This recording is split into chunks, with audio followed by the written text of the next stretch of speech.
This episode is brought to you by Indeed. Stop waiting around for the perfect candidate. Instead, use Indeed sponsored jobs to find the right people with the right skills fast. It's a simple way to make sure your listing is the first candidates see. According to Indeed data, sponsored jobs have 4 times more applicants than non-sponsored jobs. So go build your dream team today with Indeed. Get a $75 sponsored job credit at Indeed.com/podcast. Terms and conditions apply. Hey, Fidelity. Can I get a second opinion on stocks in the Fidelity app? With Fidelity, it's easy to get an outside opinion from independent experts in a single score. And then? When you're ready, trade U.S. stocks and ETFs with no commissions. That's right. I am always right. Investing involves risk, including risk of loss. Online U.S. equity trades and ETFs and a retail Fidelity account. Sell order assessment fee not included. Some account types and securities excluded. Details at fidelity.com/commissions. Fidelity Brokerage Services, LLC, member NYSE SIPC.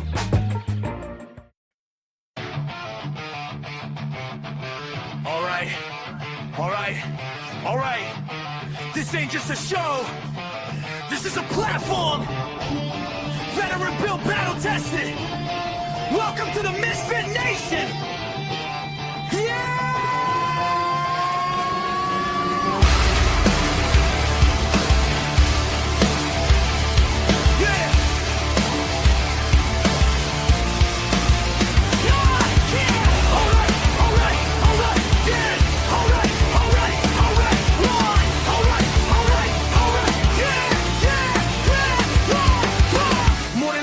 Mic in the room, built from boots on the ground, now we breaking the rules. 2 vets, 1 leader, painting the sound, turn scars into sermons, let them echo around. Authors with truth, musicians with fire, actors backstage chasing something higher. Entrepreneurs bleeding just to get ahead. If you fought for your dream, yeah, you are what you said. If they told you no, if you still came back, if you fell to your knees but you stayed on track, this is your voice, this is your flame. Say it loud, remember the name. No salvation, just elevation. We rise again. From the fight to the end. We are the Misfit Nation. No damn labels, no damn cages. If you're still breathing, you belong. Turn it up. This is our song. Yeah.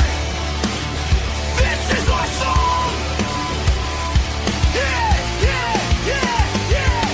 Veterans standing with ghosts in the chest. First responders running in while the world second guess. Gold star names carved deep in the soul. Your story ain't over, we carry the whole. Coaches teaching mindset, breaking the chains, turning Billy alive into owning the pain.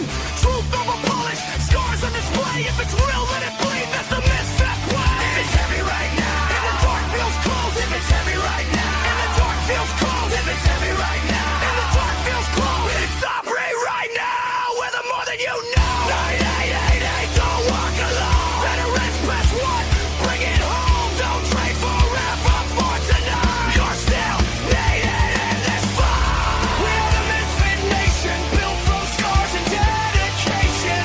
We rise again. From the fire, from the fight to the end. We are the Misfit Nation.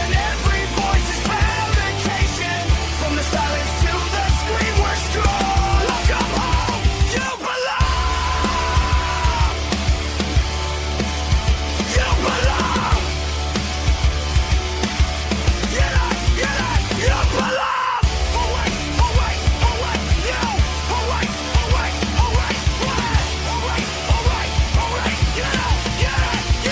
you belong. Woo! That song gets me going. Woo! All right, Tuesday. Misfit Nation, let's be real for a second. Gas prices are up, wallets are tight, and the road ahead may look a little heavier than we planned. But let me tell you, here's the truth. We don't stop moving. We don't adapt. We push. We find a way. Because the first road trip of the year, it's not just about miles. It's next week. We're rolling 10 hours. Misfit Nation, ToosDay Crüe on the road. That's right, heading to Maryland. It's about mindset. It's about freedom, grit, and getting back out there no matter what's in front of you. So yeah, maybe it costs a little more to fill the tank. but that's inside you.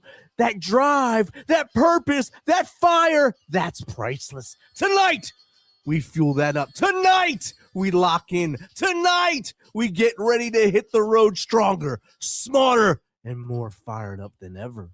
So, Misfit Nation, turn the key, feel the engine rumble, and get your mind right. Because here to lead the charge, bring the energy, and ride shotgun on this journey. It's Steven, it's Jake, it's the ToosDay Crüe. And good evening, Steven. How you doing? Boogity, boogity, boogity. Let's go racing, boys. Hey, and That's how hyped I am right now. hey, and speaking of that, how about our boy Tyler Reddick? Is that young man on fire or what? He is on fire. The four of the first 6 races he's won. Yes, I mean that's amazing in any book. Yeah, no kidding. And I think he's been in the top 10 in every race, hadn't he? Yeah, considering all the problems he had Sunday, and he still blew back up the field and won the race. It's What do you have to? He had to make a green flag pit stop and change a battery on lap 50. Yeah, no air, no coolness, nothing in his car, and he came back and he won that baby. That's right. That's the definition of grit. And you know what? That's what we're all about here on the Misfit Nation. I trust that you had I trust that you had a good Tuesday with your day off. Oh, I did. I got up, did the normal things, laundry, shopping, food prepping for the week for the wife, getting stuff ready, and then I just kind of bum around all afternoon. Good deal.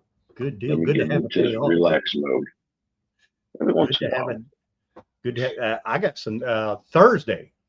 I am going to opening day of baseball in Cincinnati. Going to go watch the Bo Sox and the Reds. Looking forward to that. I will give an update next Tuesday on that and how that was. But hey, while we got this momentum going, let's talk about our guest a little bit. We're bringing a leader on here tonight who has lived on both sides of pressure, from the battlefield to the boardroom. Our guest is Omar Ritter. He's a West Point graduate, Bronze Star recipient, and former corporate executive who has led soldiers in combat and managed billion-dollar operations. Okay, that right there would be enough for any resume. But his story is made powerful not just because of his success, it's because of the struggle that was behind it. He survived an 18-hour brain surgery, he battled PTSD, and he made a choice to stop hiding and start leading with truth. So tonight we're going to dive into what real leadership looks like when life tests everything that you thought you knew. So without any further ado, let's get Omar Ritter in here. Hey, what's up, guys? Got me hyped up with that music and that intro. Get you pumped up. How you doing this evening? I mean, I'm not doing as good as Jordan's racing team, but I'm doing great. I tell you what, aren't them fellas just tearing it up? Tearing it up, man. Jordan's trying to become the GOAT of racing now. Hey, well, I tell you what, I'm still never going to agree. I'm going to say that maybe him and Larry Bird are tied because, I'm from Indiana and I got to be a Larry Bird fan. So that'll be a agree to disagree thing. I love that. Hey, Larry is clutch. Larry is clutch. Larry can talk more smack, and he can hit the shot when need be, and he can put a team on his back, right? Oh, yes. Yes. And I think they made that comment after the race when they showed Michael on the field. I don't know if he wasn't at the last 2 races, but he was at this one and the first 3 that the kid won. So whenever he's at the racetrack, they seem to win that. Well, I tell you what, basically how NASCAR put it. Yeah, car owner going to have to start showing up. I'm going to win races. That's right. Well, hey, Omar, I gave about a nickel's worth of your biography, and well, I tell you what, that was pretty outstanding. If you want to just fill the rest of the Misfit Nation in, you can start from wherever you want to start to how you got to where you're at today. Let us know who you are. So first and foremost, Misfit Nation, folks out there listening, the reason that I'm here today is because I want to make mental health a real conversation, especially amongst, us veterans or people that support this country, etc.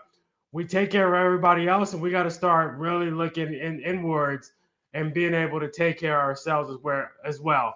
So first and foremost, I wanted to put that out there.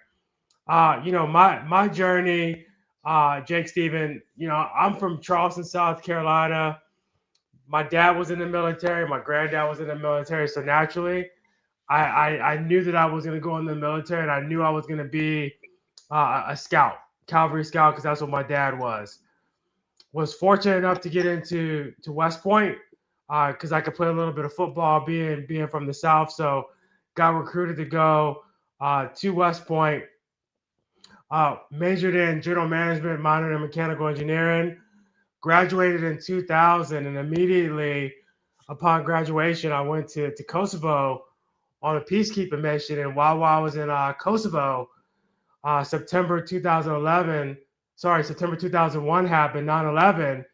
The towers fell. We got recalled from the 3rd Infantry Division, thinking that we were going to go to Afghanistan. So we trained up for that, but ended up going to Iraq, right? So that was really the start of my journey to mental wellness as an adult. All right. And then after Iraq, or you can kind of expect, where were you at exactly in Iraq? Yeah, so I was with the 3rd Infantry Division, and so we started in Kuwait, and so I was an executive officer of a cavalry unit back then, and my cavalry unit was one of the first to cross the border. So we went all the way from Kuwait up to Baghdad with the lead element of the 3rd Infantry Division, Charlie 1 Cavalry, Light Scout, Humvees with no armor. And what we did there is one of the biggest battles at the beginning of the war. I actually was in the tip of the spear for the Battle of Samoa. And so that's where I was able to really get my first taste of combat, and really led to me being able to get a Bronze Star and a Valor device. Was, we got ambushed in a Samoa, and it wasn't by choice that I was there. We actually divided our unit in half. There was Route Red and Route Black. My commander sent me and the second half of the troop down Route Black because he thought that was going to be, Army intelligence said that was going to be the less complicated route. Army intelligence got it wrong, and that was the hot route. And so we ended up going into the town of Samoa, which was an Iraqi military town, unbeknownst to Iraqi intelligence. And as you know, it took us a couple weeks to take that town. So fought with that unit all the way up to Baghdad, took the airport, took the green zone, etc. And then once I made captain, I got put in an infantry brigade where I was the S2 of an infantry battalion. Sorry, S1 of an infantry battalion. Was one of the last folks from the 3rd ID to return home because the S1, you got to make the manifest, etc. before you get on the plane. Came back to Fort Stewart, did some time back at West Point doing admissions. But during that time when I came back from Iraq and going to West Point, I really struggled badly with PTSD. Mm-hmm. My cure at the time was filling my water bottle with vodka or white rum, and then just showing up for work and doing my job inebriated. And then once I moved back to West Point, I started having these really bad headaches, and so we discovered that I had a brain tumor the size of a golf ball. And so my focus went from trying to get help for PTSD or even thinking about PTSD to how can I recuperate from this brain surgery. And so I had that 18-hour brain surgery, and instead of resting, I was like, okay, what's next? What am I going to do next? Because I didn't want to sit idle. So I was in the hospital. I actually took the GMAT, which is the Graduate Management Admissions Test, because I wanted to go to business school at the time. I didn't know what else I could do, and business school seemed appropriate. So I took the test, was able to score really well, ended up getting accepted to Columbia for business school. So literally 4 months after I had the brain surgery, I started at an Ivy League business school, not knowing what the heck I wanted to do. As a matter of fact, when I started business school, I still had stitches in the side of my head from where they patched me back up post brain surgery, and I was still taking Percocet, et cetera, right? So there's parts of business school that I can't even remember, and I should have actually taken a break, but I was trying to focus on things outside of thinking about PTSD, thinking about being down from the brain surgery, just trying to move forward. And I would tell you that it took 20 years for the PTSD, the mental health issues, et cetera, to catch up to me. And when it did, it hit me like a brick, to the face.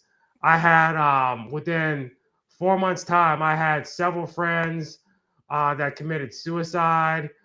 At the time, I had just had, I got married, so I just had my first kid. She's 3, so this is only 3 years ago. And I knew I needed to get some help if I wanted to be around for that baby. And so that was really, what opened my eyes. Yeah, I tell you what, that's a journey. And yes. your journey's not over. Right. And I want to tell you, I'm a former 7th Cavalry trooper. Okay. So you ain't cavalry. For sure. Drink to that. But it's just amazing how you got out of surgery and you went right to the computer or the books and just said, I'm not even slowing down and I'm just going to keep going. Yeah, I mean, look, that's the good part about resilience. The bad part is that I had these other elements that I was ignoring, right? So I was focused on one part of life, business, accomplishments, making money, but I wasn't focused on taking care of my health, right? So externally, I was good to go. Internally, I was just burning up inside and just kept putting it aside. I mean, even to the fact that even though I was medically retired, I still didn't have my VA paperwork right until 4 years ago. So, I mean, I was not concerned about any of that stuff. Not for nothing, none of you take care of your mental health until you smack in the head. So that's right. It's something that needs to be taken care of better or teach better or something, because from all the stories I've heard, it takes a smack to the head or a bat to the head to wake you guys up and get yourself taken care of. Yeah. And I think that's men in general. That I don't think just, men. I think soldiers and people who've served are probably a little bit worse on it. But I think men in general, I don't need counseling. I'll just, knuckle down and drive on. And listen, guys, it is men in general and women in some regards too, right? I mean, especially, and it's just not military, right? It's also corporate. I've had peers in corporate America, get sick with mental health and have suicide take their lives from them, right? I've seen that. Mentors of mine, it's happened to them, and they didn't serve a day in the military, but it's that pressure of trying to look good on the outside, supporting everybody else, but again, like not taking care of yourself and not being willing to have that conversation that there is an issue, because that might make you seem weak, or my boss might find out about it, when truthfully, your boss is not going to find out about it because it's client-patient privilege unless you want them to find out about it, right? And so that's kind of the message I want to really get out there. Yeah, and I know one of the things, it was a big myth, and they was putting it out when everybody was first talking about PTSD and all that the VA was going to report you, and then the federal government was going to come in and make you give all your guns away. That was Yeah, it was that, and dude, like I got medically retired because I had brain surgery, so I couldn't hear out my left ear. I had to have another throat surgery so I could swallow, then a vocal cord surgery so I could talk. Right, the Army was never gonna call me back in a million years, but I still didn't want the PTSD on my record because I was 27, 28 at the time. So I thought, hey man, maybe one day they might need me. Maybe one day I might try to go to the FBI or something like that. And I don't want that thing coming up in my records. And, working on Wall Street, it's like, what if they need to go deep into my records because I have some secret classified Wall Street job? So there's all kinds of silly reasons that people give, especially when they're young, not to get this thing taken care of and adjudicated. And I want to tell folks out there right now, don't think that when you apply for a job that corporate America does not really dig into your stuff. Right. Because they do. They do. They definitely dig into it, especially when you're dealing with people's money. Right. So oh yeah. If you're dealing with people's money, they want to know, like, I mean, I've had friends get divorced because either the husband or the wife doesn't want to give up all of their financial paperwork. So because they're hiding things from each other, but then when you go work for one of these big banks, they want to see husband, wife, they want to see everybody's paperwork and understand what their financial situation is. And so yeah. Mm-hmm. But because I mean, it's just like being in the military or, having a government clearance. If you're vulnerable, somebody can find, hey, I want you to go in and short trade this or do, right. however things work in the stock market and banks and stuff. If you're vulnerable, somebody will get to you. So we'll take advantage of you. You're exactly correct. Yes, they will. I want to shift gears here a little bit, and I'm going to ask, what inspired you to write West Point to Wall Street? And can you share your personal journey and why did you share your personal journey so publicly?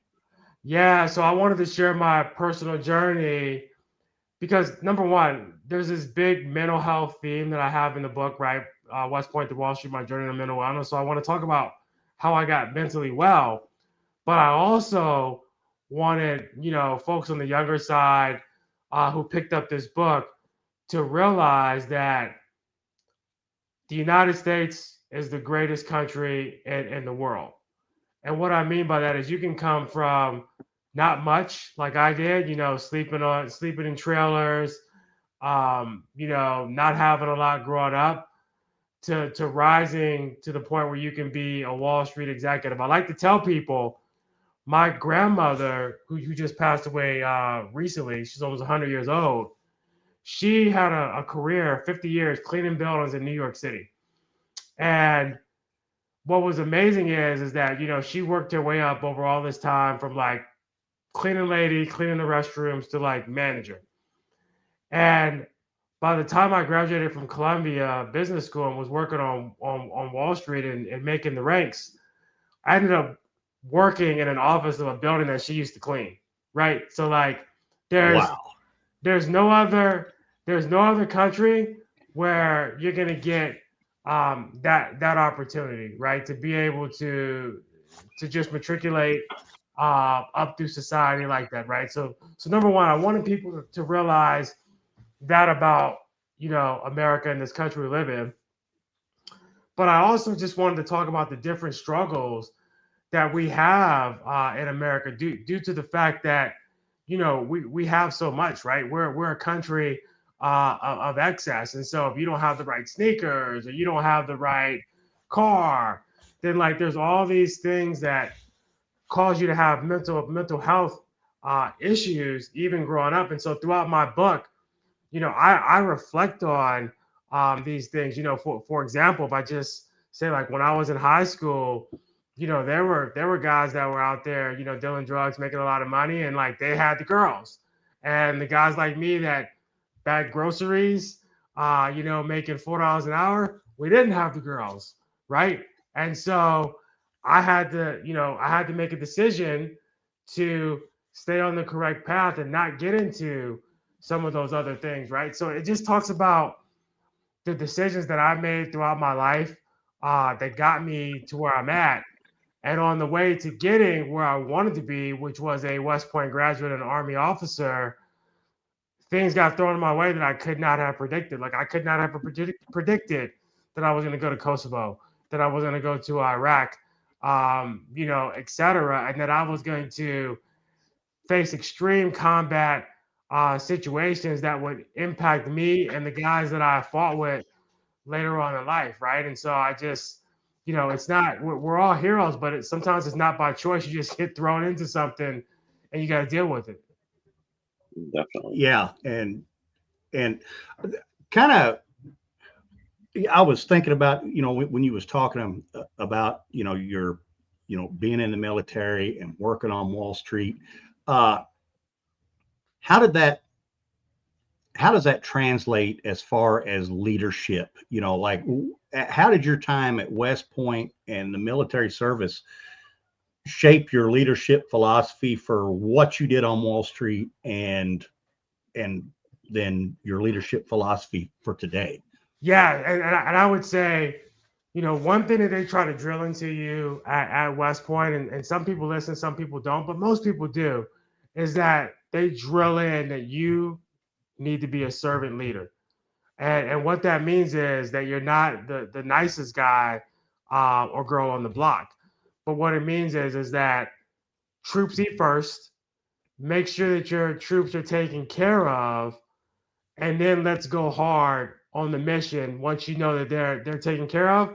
Because once the mission starts, I need those troops to focus on the mission, right? So I need to manage with empathy and understand what's going on in their lives. And look, this takes some time. I need to build a relationship, as a light cavalry platoon leader with, the 30, 40 guys that are under me, and understand what's going on, what their family dynamic is, their financial situation, and help where I can. So when we get deployed, they're worried about what's in front of us and not what's back home that needs to be getting taken care of, right?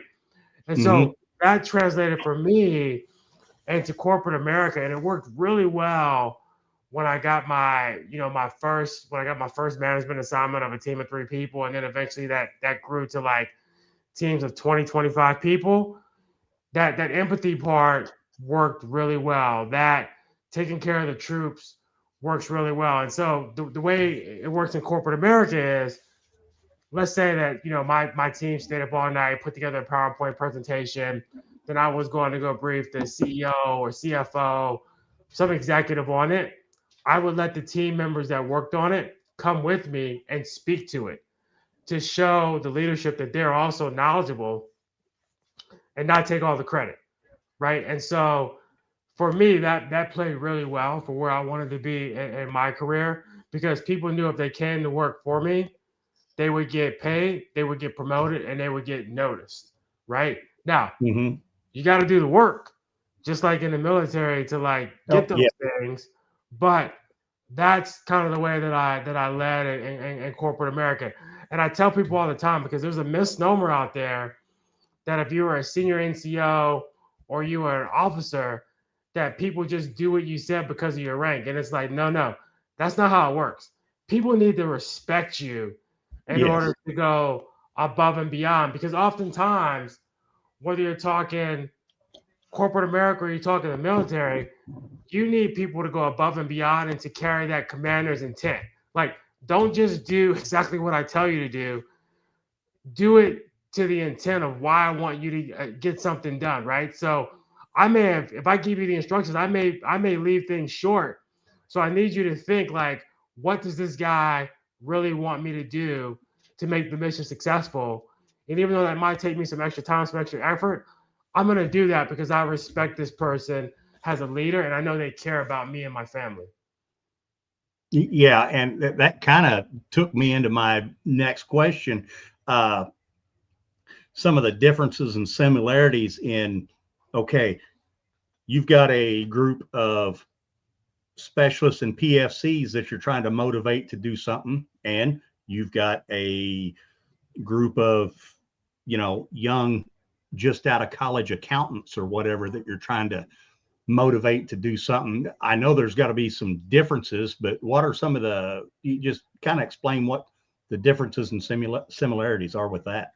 Well, the similarities are, don't assume anything, right? Mm-hmm. So like in the military, there's some troops that are motivated by getting a medal, there's some that are motivated by making the next rank. There's some that are motivated just by saying thank you. There's some that want to get further in their college education. They could care less about getting promoted or whatever, because they know like in 5 years they're going to get their GI Bill and be done, right? It's no different in corporate America, right? Now there's some jobs where all people care about is their bonus, and money is the true motivator. And I worked in investment banking, so I will tell you that investment banking, because you're working 100 hours a week, you're doing that for the money, right? So you need to pay those people, right? So it doesn't matter what people want to get paid. That's it. But in most jobs in corporate America, you got to figure out why somebody is doing something, and you can't assume that everybody is looking to be the next C-suite executive, right? Some people, they are the accounts payable accountant. That's all they ever want to be, is the accounts payable accountant. They want to come in at 9. They want to go home at 5. So as a leader, you need to recognize that, and you need to facilitate that, and to keep that person on your team. There's other people that say, hey, pile the work on, because I want, in a couple years to be promoted. And then you got to take that person aside and really draw out a roadmap, just like in the military. Like, how are you going to get there? What are the steps that you need to hit for me to support your promotion, and to get other leaders at my level to support you, right? Because it just can't be my support. You got to have other people saying that as well, because just like the military and most of these corporate environments, there's a board, and they look at the list of all the people at a certain level, and they say a small percentage of these are going to the next level, and we all throw our names in the hat, and then we vote on who's moving up.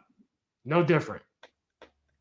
And I'm sure, just like in the military, when it comes to that, there's probably people there that are gatekeepers as well, that feel threatened if a young person is getting promoted, or if somebody is moving up the ranks too fast, or what they think. So you probably got to work around that as well. Yeah.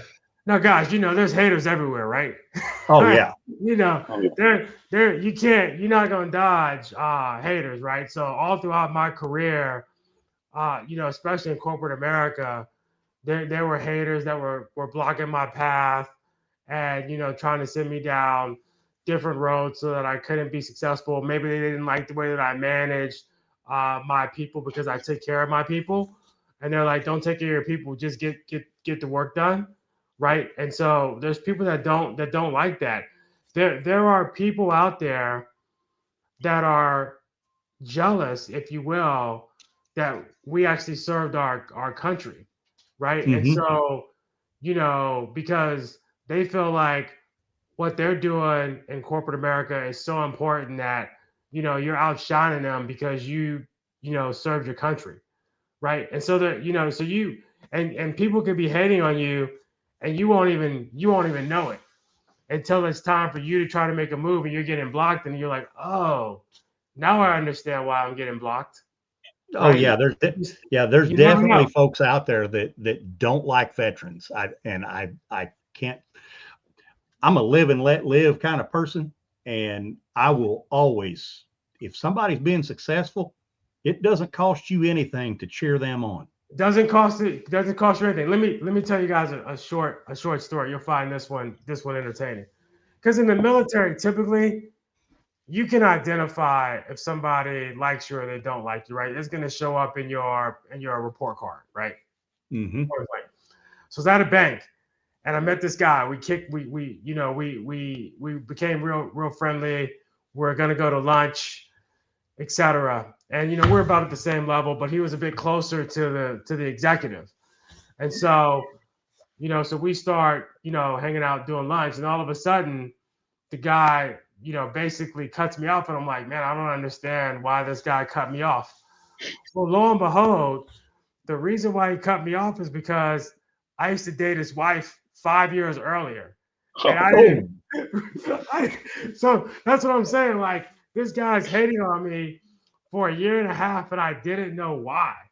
Right? I didn't know why. And so lo and behold, found out that I used to date his wife 5 years previous, and that's why he was blocking me every chance that he got. And this was unbeknownst to me. I hadn't thought about this guy's wife, etc. So, you just in the military, we like to be straight up with each other, and sometimes, man, you just never know. People won't tell you why. He could have just came to me and said, "Hey, man, my wife dislikes you, so now I gotta dislike you." And I'd have been like, "Okay, I get that." Yeah, yeah. I got some friends now that that I lost in the divorce. Right? Exactly. Yeah. Yeah, I know exactly. RJ says hello and invites everybody to join invites you to join purpose-driven hikers in Charlotte. Very nice. Thank you, RJ. And we have a question from the audience for you. Let's get it. Get Out the Way would like to know, what was the hardest mental battle you faced after leaving the military, and how did you overcome it? Thank you for that question, Get Out the Way. The hardest mental battle that I ever faced was just not thinking that I was enough, right? And so, because I had this PTSD and I knew it, I was really hyper focused on success, right? I mean, I was the guy, if I was working at JP Morgan Chase, I had a bunch of vests with JP Morgan Chase on it. Like, I was the company. And at the time, I was trying to make managing director, and when I didn't get it at the time, I was having suicidal thoughts, thinking about taking my own life, right? And this continued throughout my career. Wherever I worked at, is really attaching myself to the job. And so the biggest thing that I did for myself to break that cycle is actually raise my hand and say I have a problem and get some counseling. And I had to get emergency counseling. I had to call the hotline, the VA hotline, and I got on the phone with a counselor.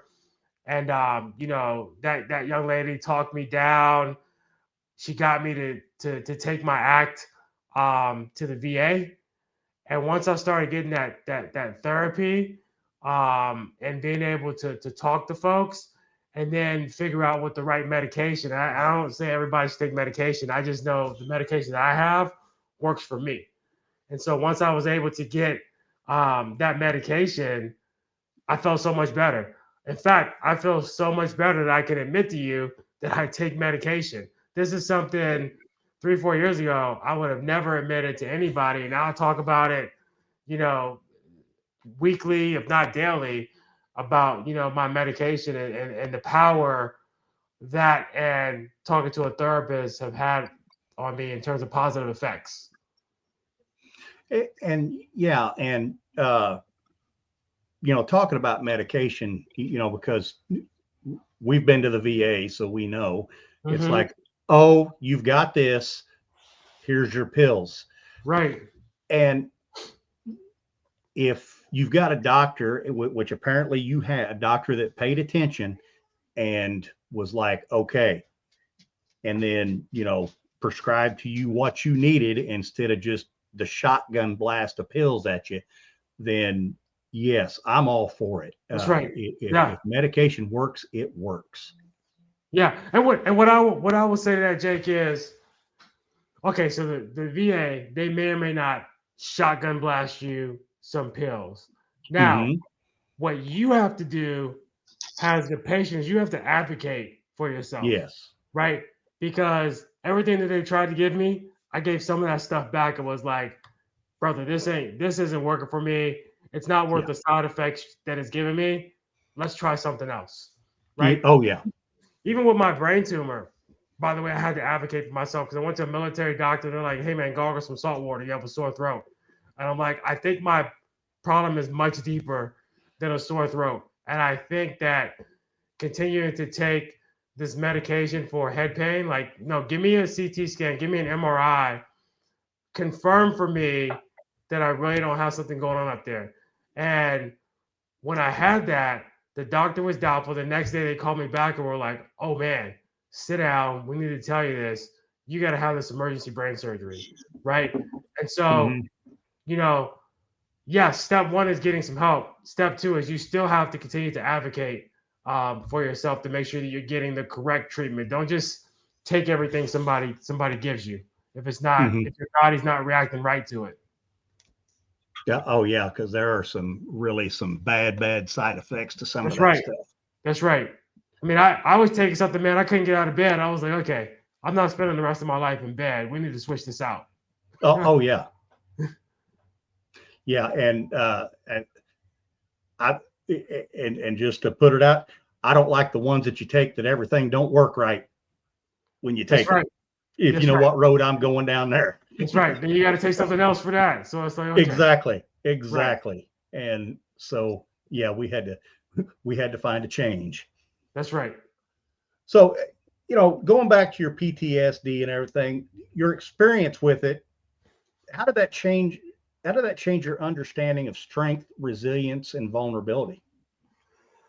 In terms of strength, it definitely made me realize that strength isn't just carrying a bunch of weight on your shoulders, resisting an outcome. Strength is actually raising your hand and saying, hey, I can't do this alone. I need help, right? And so it's just like if I'm in the gym and I got 300 pounds on the bench press and I think I can lift it by myself and then it comes crashing down on me one day, when the easiest thing would have been for me to say, hey, Steven, Jake, I need a spotter, right? Yeah. So what I've realized is, listen, I can do the heavy lifting, but I got to a point in my life where I needed a spotter to get me to that next step of feeling well, because I want to live for a long time. And so in order to do that, I have to treat myself, treat the issue, and not just treat the symptoms, right? And treating the symptoms is just self-medicating, right? You still feel miserable when you sober up. So that was for me. And in terms of like resilience, look, resilience is great, right? If you get knocked down, get back up, right? But what resilience is not is my cockpit is being hijacked by the PTSD terrorist. They're now in my cockpit, and I'm just gonna try to lock the door instead of having the rest of the passengers do an uprising and put this thing out of my cockpit, right? Because if I let that thing in my cockpit, it's going to crash my plane eventually, right? So let me bring some more people to the fight before this actually gets out of hand, right? And so, those are some things that I definitely look at. And as far as mental health for me, I'm at the point where I got to focus on what I need to do and what I need to do for my family, and not focused on what everybody else is doing.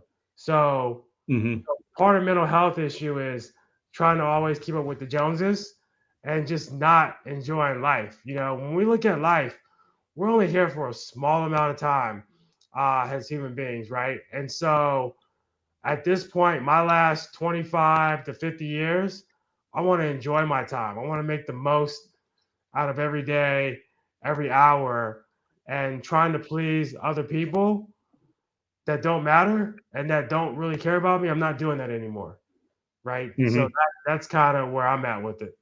You're not letting them live rent free in your head. That's good. Yes. Right. And if you don't mind, I love the airplane and the cockpit analogy. You don't mind if I borrow that from you occasionally, do you? No, borrow, because like people don't commit PTSD. PTSD is a terrorist hijacking your cockpit, trying to do you harm and crash your plane, right? That's Yes. the result of PTSD getting inside your brain, right? And there's ways that we can fight those terrorists off, right? And there might be some bumpy landings going on, but at least you can get that plane landed and get some repairs made.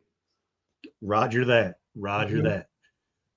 All right, we have another question from the audience.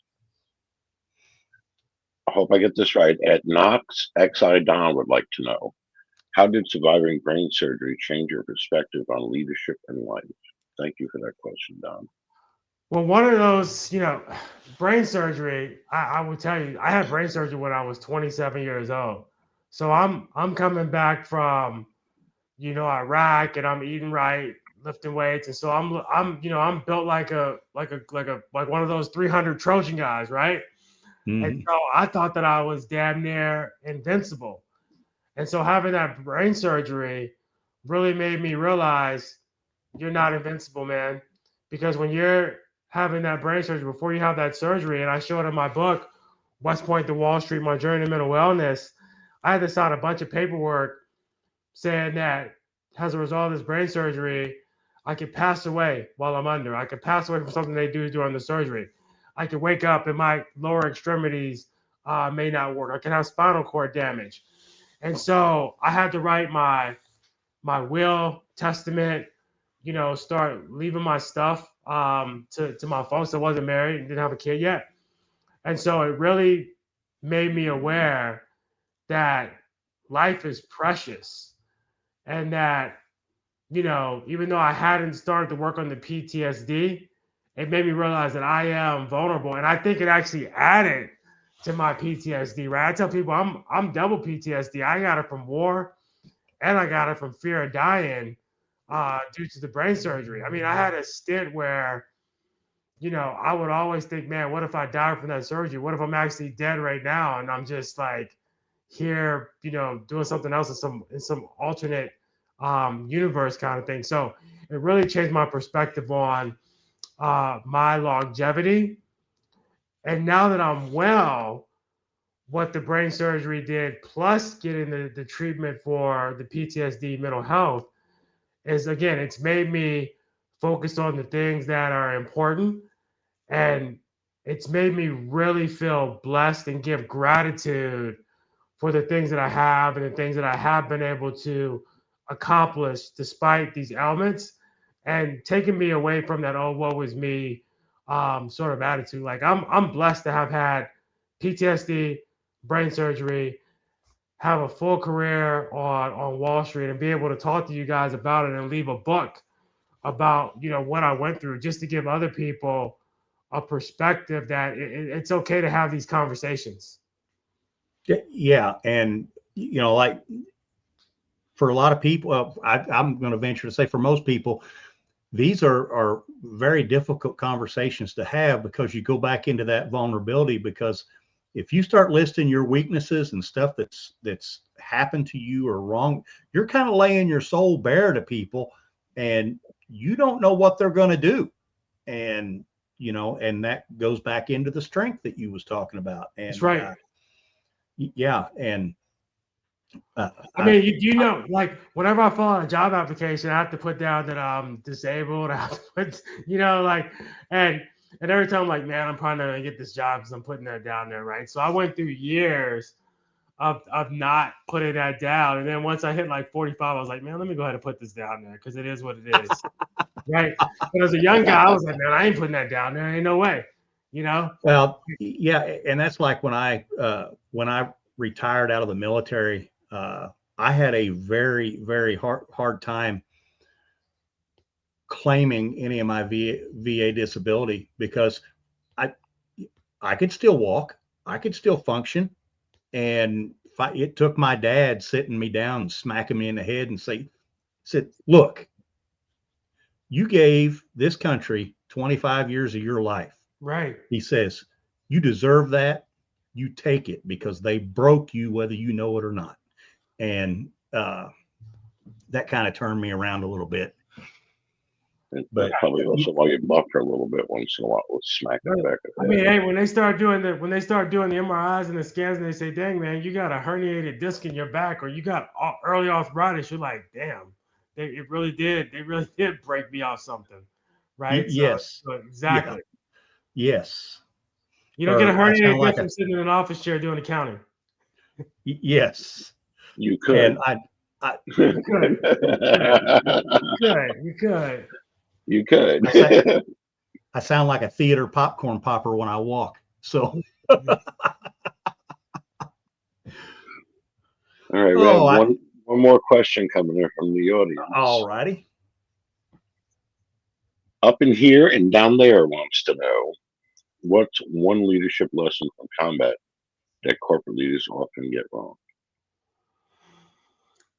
I think that corporate, and I'm going to go back to empathy, right? Because a lot of times what corporate leaders don't understand is that there's actually human beings in the seat working at these various companies. And so the thing about these companies, me being a CFO type, is the biggest expense for most companies is what?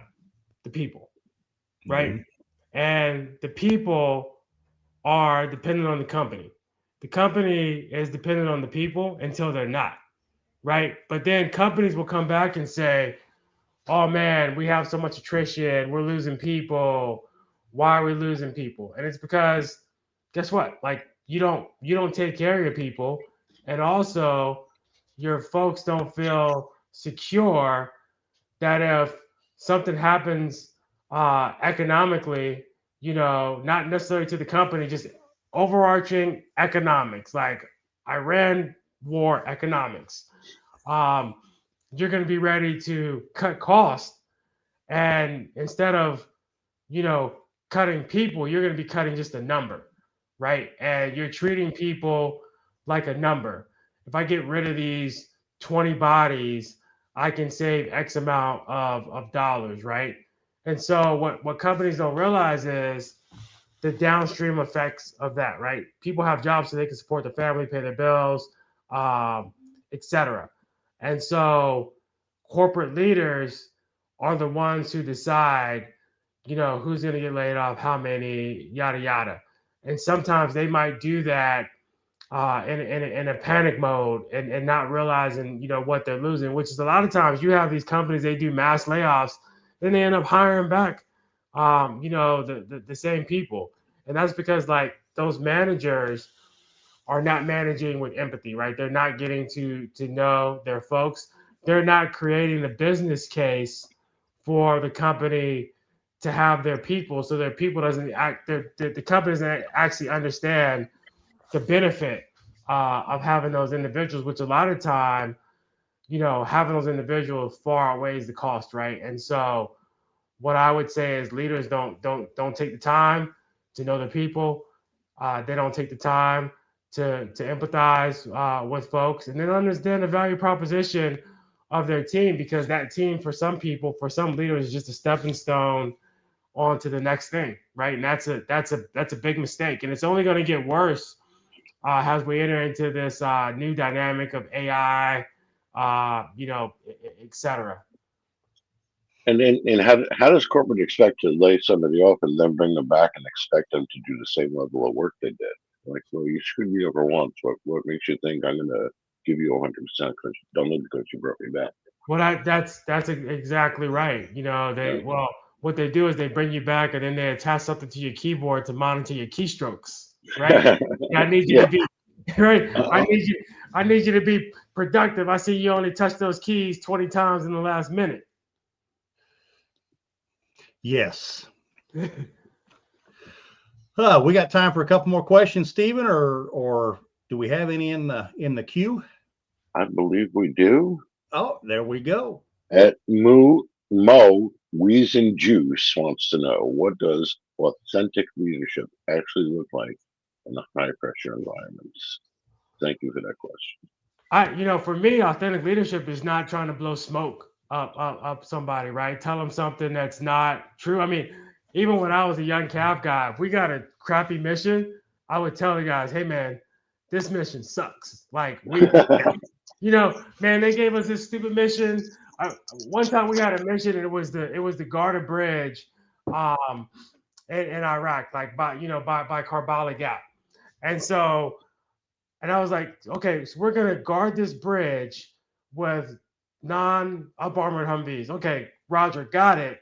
Then they're like, oh, but we're gonna give you something. We're gonna give you some Bradleys. And I'm thinking, hell yeah, infantry Bradleys. And they're like, no, we're gonna give you Bradleys, but they're gonna be with ADA guys, air defense artillery guys. And I was like, this is horrible. Like, these guys are not ready to guard this bridge. So I actually, had a briefing, and it was like the captain that was in charge of ADA. I was a lieutenant at the time. He was actually taking the combat orders from me, right? Because he had no idea. And I was like, guys, I'm going to tell you, this mission sucks, right? Mm-hmm. What we need to do is we need to make it through the night. That's what we need to do. We got to get through the night. And so the whole night we're getting attacked. We lay it out, and we end up bringing everybody back, causing some casualties on the other side. And my guys to this day say, man, remember that mission, dude? That was the worst mission ever. So I laid it out. I did not tell them that it was the greatest thing since sliced bread. And I do the same thing in corporate America. It's like, guys, we got to go brief the CEO of JP Morgan Chase. Like, he needs to be briefed. We're not going to be the ones briefing him, but our boss needs to go brief him. So what that means is a lot of sleepless nights for us. This sucks. But what I can tell you is that if we get through this, I will give you all a free couple days off, right? They can't be all at the same time. So, like, let's divide the days on the calendar, but I'll give you some days off, et cetera, and it won't go against your vacation time, right? And so we got to tell the truth. We got to be honest, and we got to tell people what's going to be at the end of the rainbow for them and how we're going to try to take care of them as leaders. Yes. I go about it. I plan my day. What kind of gloves am I wearing today? Wearing my kid gloves today to deal with this child, or am I wearing these gloves? That's right. Exactly. Yeah. Yes. All right, we have time for one more question, and then Jake's gonna hit you with a barrage of stuff here. At Angry Hosts Need Love wants to know, how can high-performing professionals recognize when they're silently struggling with mental health? Thank you for that question. Yeah, the silent struggle is real. For me, I'm gonna talk about me. It was no energy to get out of bed in the morning. The whole way I'm driving to work, I'm regretting like driving to work.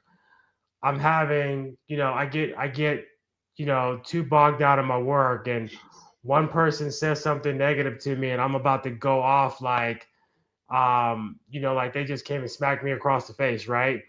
I get a decent, write up on my performance, and I'm ready to I think I'm worthless, and I'm about to think about, suicidal thoughts of something that really shouldn't matter at all.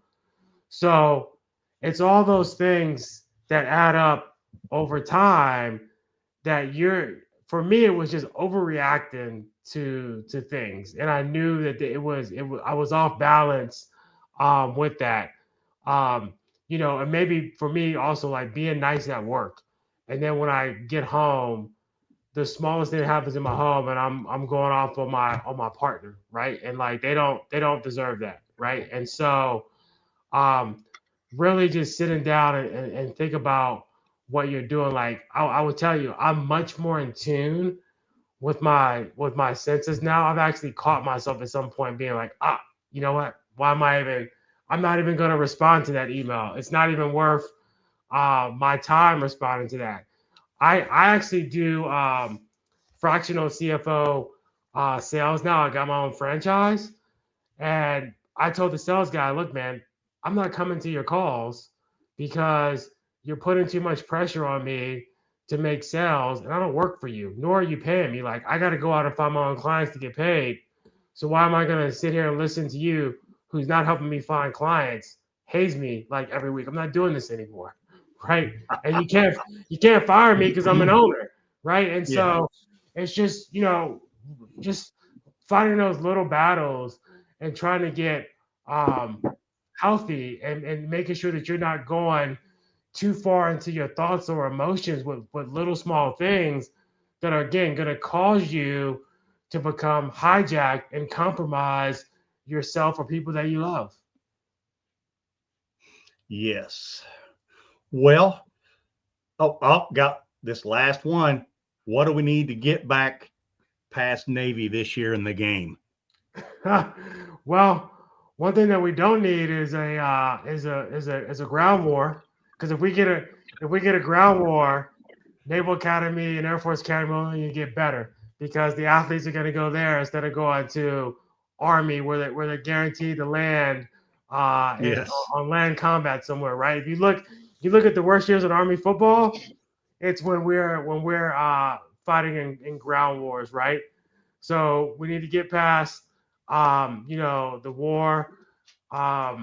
We got a really good coach, for the ball team, and so we just got to figure out some new wrinkles for the option and get a quarterback that can pitch the ball or throw it a forward pass a little bit, and we should be okay. All right. All right. Yeah. All right. Okay. Hey, we're going to wrap this thing up here. I got just a few questions for you here. How do we get in contact with you, and how do we get your book? Yeah. So you can always get in contact with me at omarritter.com. Like, this is my website that's showing here. You can go into that, and you can buy the book there. My book is also on sale at Amazon, also on omarritter.com. All of my socials are on omarritter.com, etc. Right? So omarritter.com is all things for Omar Ritter. Whether you want to network, do business, read my book, talk about mental health, have me come speak about mental health. I love talking about it at different companies and events. So, yeah, I just look forward to being able to connect and have these conversations. All right. Now, for the tough one, what are 3 things that Omar has to do every morning that are non-negotiable, or his day is not complete? Yeah. So the 3 things that I got to do is number 1, I got to wake up and I got to have some gratitude for where I'm at in life, right? So every day I wake up, I'm just, thankful that I'm here. Number 2, maybe not as important, I got to stretch, right? Because my body is brittle at this point. So I need to make sure, I stretch. And then number 3, I got to get myself hyped up to get into the day, right? Because what I do in the morning, I told you guys I have a 3-year-old, so I'm the one responsible for my 3-year-old to daycare every day in the morning, feeding her, doing her hair, etc. So I need to have positive thoughts and be hyped up to get that done with a good attitude, because I want her to have a good attitude as well. And I want her to be excited about going to daycare and starting the day off right. So those are the 3 things that I like to do to get myself ready for the day. All right. All right. Hey, you need, when the time comes, you need to post those pictures of the daddy-daughter tea parties that you're going to have when she starts having those. Oh, man, I'm already having those. I'm having those. I got a girl's girl, man. She has every princess dress there is. I mean, I'm Anna, Elsa, Frozen, awesome. K-pop, Demon. I know everything. I watch Disney 3 times a day, every day. Awesome. Hey, Misfit Nation, thank you for being here with us tonight. And remember, the book is West Point to Wall Street. The author is Omar Ritter. I guarantee you, if it's anything like tonight, it is a riveting story. Get out there, get that book. And remember, if you're out there, you're feeling the darkness, do not make a permanent solution to a temporary problem. That's right. Get on that phone, dial 988. If you're a veteran, pop option 1. If you don't want to call them, info@themisfitnation.com, Steven at themisfitnation.com, or Jake at themisfitnation.com. Hit us up, leave your number. We will call you back. That's right. Misfit Nation, we love you. We want you to be here tomorrow. And Steven, the floor is yours. Well, I just want to send thoughts and prayers out to all involved with the accident at LaGuardia on Sunday night, the plane and emergency vehicle accident. That's terrible. And Yes. just want to send thoughts and prayers out to everybody involved with that. And I think it's 10 more weeks until I'm down in Nashville for NASCAR. So we're starting to get hyped up. Yeah, we'll see you down here. Omar, thank you very much for being here this evening. Really enjoyed our conversation, and It was a your great story. conversation. Yeah, your story is like, wow. Yeah, that was amazing. Won't you hang out? And Misfit Nation, we love you. We will see you next time.